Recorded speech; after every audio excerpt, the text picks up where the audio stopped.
Good morning everyone, this is class 12th, subject chemistry, chapter number 1, solid state, lecture number 7. In this lecture, I shall be discussing the homework solution of lecture number 6 and after that assignment is given. You have to solve the questions given in the assignment. Question number 23.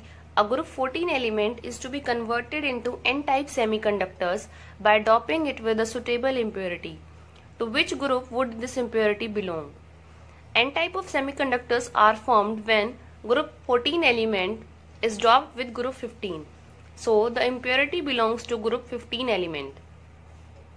Next question is 24. What type of substances would make better permanent magnets? Ferromagnetic or ferrimagnetic? Justify your answer. Ferromagnetic substances are used to make permanent magnets because when ferromagnetic substances are placed in magnetic field, all the domains they will align in one direction, and even when the magnetic field is removed, that is the ordering of domains persists when the external magnetic field is removed. Therefore, ferromagnetic substances are used to make permanent magnets. Next is question number 14. NCERT exercise. If radius of octahedral void is R and the radius of atom in close packing is capital R, derive a relationship between R and R. So the small sphere, it is present in the octahedral void, and these are the four spheres. One sphere is above and one sphere is below this octahedral void. Now consider this right angle triangle ABC. In this, if we apply the Pythagoras theorem, then BC square, that will be equal to AB square plus AC square. The value of BC is the radius of these two spheres, that is 2R, and AB and AC is this capital R plus small r. So it comes out to be 2R square plus is equal to R plus R and R plus R. So it comes out to be 2R square is equal to 2 into R plus R square. So when we solve this, the relationship between small r and capital R comes out to be small r, that will be equal to 0.414 capital R. Next question is question number 16. Analysis shows that nickel oxide has the formula Ni 0.98 oxygen 1. What fraction of nickel exists as Ni plus 2 and Ni plus 3 ions? So this formula shows that the ratio of nickel is to oxygen is 0.98 is to 1, or we can say that it is 98 is to 100. Thus, if there are 100 atoms of oxygen, then the nickel atoms are 98. Now, the charge on oxygen is 2 minus. So therefore, the charge on 100 atoms of O2 negative is 100 into minus 2, that comes out to be minus 200. Suppose the nickel 2 positive ions are X, then nickel 3 positive is 98 minus X, because total number of nickel is 98. Now the total charge on nickel plus 2 and nickel plus 3 will be 2x minus 3x plus 94, and this will be equal to the charge on oxygen, that will be equal to 200. So when we solve this, here the value of x comes out to be 94. So fraction of nickel 2 positive is 94 divided by 98, because total number of nickel atoms are 98. So the fraction of nickel 2 positive comes out to be 0.95, and the fraction of nickel plus 3 comes out to be 0.04.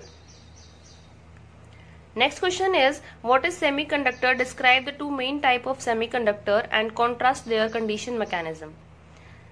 Semiconductors are those substances whose conductance lies between conductors and insulators. And there are two types of semiconductors, that is N-type and P-type. Mechanism we have already discussed in the previous lecture. Question number 18 is non-stoichiometric cuprous oxide Cu2O can be prepared in the laboratory. In this oxide, copper to oxygen ratio is slightly less than 2:1. Can you account for the fact that this substance is a P-type semiconductor? Here the ratio is slightly less than 2:1. It means that some of the cuprous ions are replaced by cupric. That is, some of the Cu plus ions are replaced by copper plus 2. Therefore, each copper plus 2 will create create one hole, and as conduction will be due to the presence of these positive holes, hence it is a p-type semiconductor.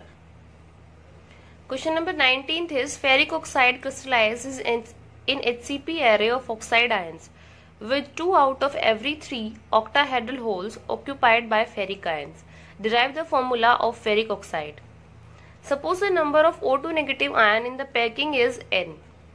Number of octahedral voids then will be equal to also n. Now in this question, 2 by 3 of octahedral voids are occupied by Fe plus 3 ions. Now number of Fe plus 3 ions are 2n by 3. If we calculate the ratio of Fe plus 3 to O2 negative, it comes out to be 2n by 3 is to n. And from here the formula of ferric oxide comes out to be Fe2O3. Question number 20 is classify each of the following as being either p-type or n-type semiconductor. So here first is germanium doped with indium. It is a p-type semiconductor. Silicon doped with boron is also a p-type semiconductor. But if question comes out to be that boron doped with silicon, then that will become n-type semiconductor. Question number 22. In terms of band theory, what is the difference between a conductor and an insulator and a conductor and semiconductor? So this we had already explained in the previous lecture. Next question is 25th. If NaCl is doped with 10 to the power minus 3 mole % of SrCl2, what is the concentration of cation vacancies? Doping of NaCl with 10 to the power minus 3 mole % of strontium chloride means that 100 moles of NaCl are doped with 10 to the power minus 3 moles of SrCl2. 1 mole of NaCl is doped, that will be equal to 10 to the power minus 3 by 100. It comes out to be 10 to the power minus 5 mole. Now the concentration of cation vacancies is, as each strontium plus 2 ion introduces 1 cation vacancies, therefore the concentration of cation vacancy is 10 to the power minus 5 mole of NaCl. And when we solve this, 10 to the power minus 5 into Avogadro number.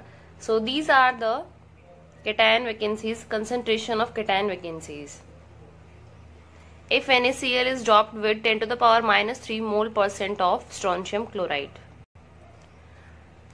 Question number 26. Explain the following with suitable examples: ferromagnetism, paramagnetism, ferrimagnetism, antiferromagnetism, 12 to 16 and 13 to 15 group compounds.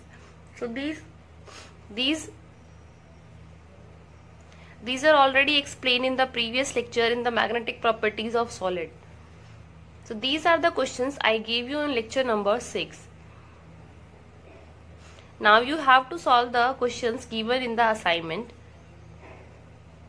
and submit this assignment by tomorrow morning positively.